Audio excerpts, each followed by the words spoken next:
Hello, this is Yax from DungeonMastering.com. Today I thought I'd share with you my scene building process, my encounter building process. Um, when I have the time to plan my games, I use ObsidianPortal.com.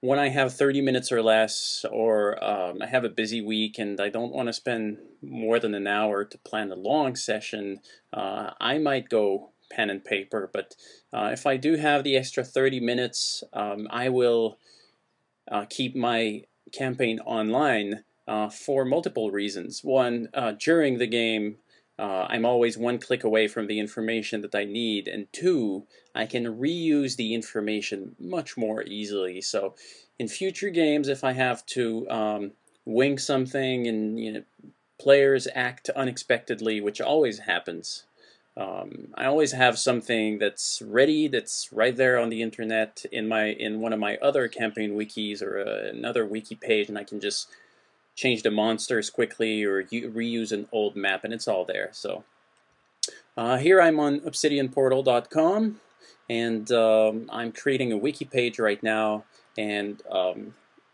this is what I usually do when I start planning an encounter. First, I will decide what the setup is. What's the lead? How do they get into the encounter? Let's say this is a combat encounter. So I call it the lead. You can call it the setup too. So what is the information they need to know? So let's say information number one,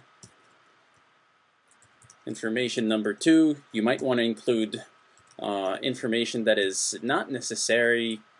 You don't want to always just give the information that actually has an impact on the game. You want to immerse them in a world that is just living. It's not just the clues and the information that you give. They can't all be linked to something big in the story. So I'll have one, maybe two fluff or non-necessary items in there. Second thing is the objective. What is the objective? You can have an objective for the PCs. What do you think they should be looking for? Can be a mechanical objective. So if the PCs get in a bad predicament, it starts a combat encounter. Sometimes the objective will be obvious, survival. Sometimes it's going to be built during the campaign and they'll know for sure what they're trying to accomplish. Sometimes it's more kind of a special scene that you're trying to run with a puzzle-like scene. Don't be afraid to tell the players what the objective is out of the game, out of character. So sometimes it's the best way to go. I wouldn't do that every scene, but maybe 1 out of 4, 1 out of 5, so it's fine for me anyhow. You can also have an objective for you, the DM. Where would you like the story to go? So PC objective, it's important that you know what it is, and DM objective, there's not always a specific grander scheme of things for the DM, but sometimes there is.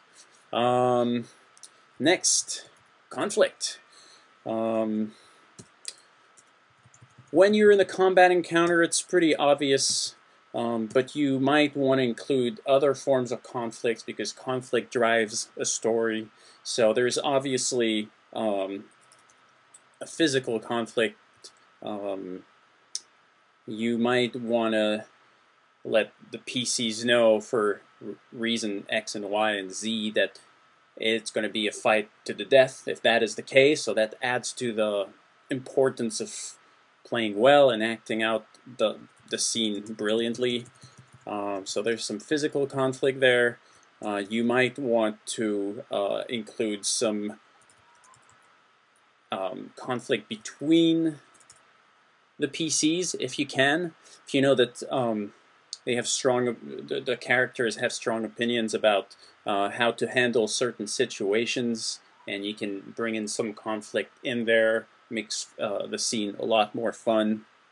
And if you can build conflict too by association, if whoever they're confronting confronting, sorry, French is my first language, so bear with me.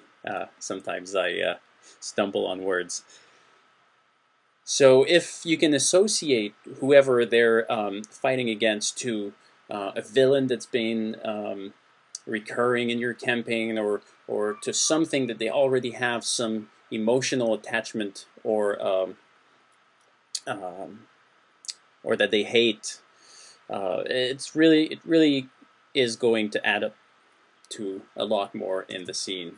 And last but not least, the knockdown or the kick-ass. So what's the cliffhanger? What's the surprise at the end of the scene?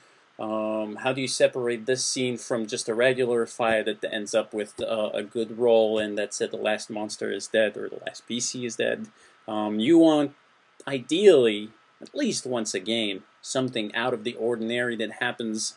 It can be linked to the plot, or it can be kind of out of the blue, but it's really nice to take 5 minutes and try to figure out something that's really badass to end the scene, combat encounter or not, really. So